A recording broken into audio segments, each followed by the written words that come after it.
स्वागत है आपका हेडलाइन 360 टुडे में। आज की ताज़ा खबरें। हरिद्वार गंगा में बहे 3 कांवड़ियों का एसडीआरएफ ने किया रेस्क्यू। हरिद्वार में कांवड़ यात्रा के दौरान गंगा की तेज धाराओं में बह रहे 3 कांवड़ियों को एसडीआरएफ की टीम ने सुरक्षित बचा लिया है। कांवड़ यात्रा की शुरुआत के साथ ही गंगा घाटों पर भक्तों की भारी भीड़ उमड़ पड़ी है। सीएम धामी का ऑपरेशन कालनेमी पर बयान। उत्तराखंड के मुख्यमंत्री पुष्कर सिंह धामी ने जानकारी दी है कि सनातन धर्म के नाम पर ठगी करने वाले भेषधारी बाबाओं के खिलाफ ऑपरेशन कालनेमी शुरू किया गया है और अब तक 25 लोगों को गिरफ्तार किया जा चुका है। यह अभियान हरिद्वार, देहरादून और उधम सिंह नगर जैसे शहरों में तेजी से चलाया जा रहा है।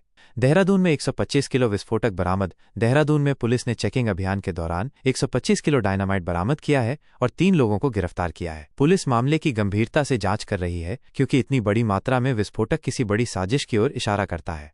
फर्रुखाबाद कानपुर ट्रेन हादसा टला। फर्रुखाबाद से कानपुर जा रही एक ट्रेन में मरियानी अंडरपास के पास अचानक झटके महसूस हुए। सतर्क ड्राइवर ने तुरंत इमरजेंसी ब्रेक लगाकर एक बड़ी दुर्घटना को टाल दिया। मौके पर रेल अधिकारी पहुंचे और जांच शुरू कर दी गई है।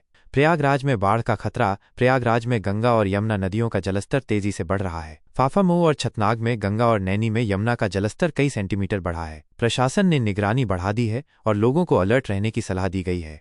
Air India crash. Fuel switch की तकनीकी जांच में चौंकाने वाले खुलासे। एयर इंडिया के 12 जून के क्रैश की जांच में सामने आया है कि टेक ऑफ के 3 सेकंड बाद ही दोनों इंजनों में फ्यूल सप्लाई बंद हो गई थी। रिपोर्ट के अनुसार फ्यूल स्विच रन से कट ऑफ मोड में चले गए थे, जिससे इंजन की पावर पूरी तरह खत्म हो गई। राधिका यादव हत्याकांड। बेटी ने समझाया, पिता ने गोली चला दी। राष्ट्रीय टेनिस खिलाड़ी राधिका यादव की उनके ही पिता ने गोली मारकर हत्या कर दी। बताया जा रहा है कि राधिका ने कहा था, आपने मुझ पर 2.5 करोड़ खर्च किए हैं, थोड़ा भरोसा रखें। मगर उनके पिता ने गुस्से में आकर यह खौफनाक कदम उठा लिया। चीन की डेब्ट डिप्लोमेसी से भारत चिंतित। चीन की कर्ज नीति ने पाकिस्तान को अपनी कठपुतली बना लिया है और अब बांग्लादेश को भी उसी राह पर ले जाया जा रहा है। ये भारत के लिए चिंता का विषय बन चुका है क्योंकि इन दोनों देशों के साथ चीन की नजदीकी बढ़ रही है। नाटो को चाहिए लंबी दूरी की मिसाइलें।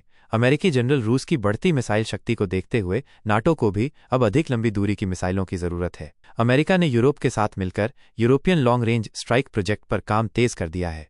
ट्रंप का आदेश। इमिग्रेशन अधिकारियों पर हमला करने वालों की हो गिरफ्तारी। डोनाल्ड ट्रंप ने आदेश दिया है कि इमिग्रेशन अधिकारियों पर पत्थर या अन्य हमले करने वालों को तुरंत गिरफ्तार किया जाए। उन्होंने ऐसे लोगों को स्लाइम बॉल्स कहा और कानून व्यवस्था की पूरी इज्जत की मांग की। एफबीआई में एप्स्टीन फाइल्स को लेकर टकराव। काश पटेल दे सकते हैं इस्तीफा। एप्स्टीन फाइल्स के मामले में टकराव गहराने के चलते एफबीआई डायरेक्टर काश पटेल इस्तीफा देने पर विचार कर रहे हैं। अगर डिप्टी डायरेक्टर डैन बोंजीनो भी इस्तीफा देते हैं तो हालात और गंभीर हो सकते हैं। खेल जगत से। बुमराह ने ड्यूक्स बॉल पर टिप्पणी से किया इनकार। लॉर्ड्स टेस्ट के दौरान बदली गई ड्यूक्स बॉल को लेकर विवाद बढ़ गया है। हालांकि जसप्रीत बुमराह ने इस पर कोई भी टिप्पणी करने से इनकार कर दिया। कप्तान शुभमन गिल की अंपायर से तीखी बहस भी देखने को मिली। तो ये थीं आज की सबसे बड़ी खबरें सिर्फ हेडलाइन 360 टुडे पर। अगर आपको ये रिपोर्ट पसंद आई हो तो लाइक करें, शेयर करें और हमारे चैनल को सब्सक्राइब करें।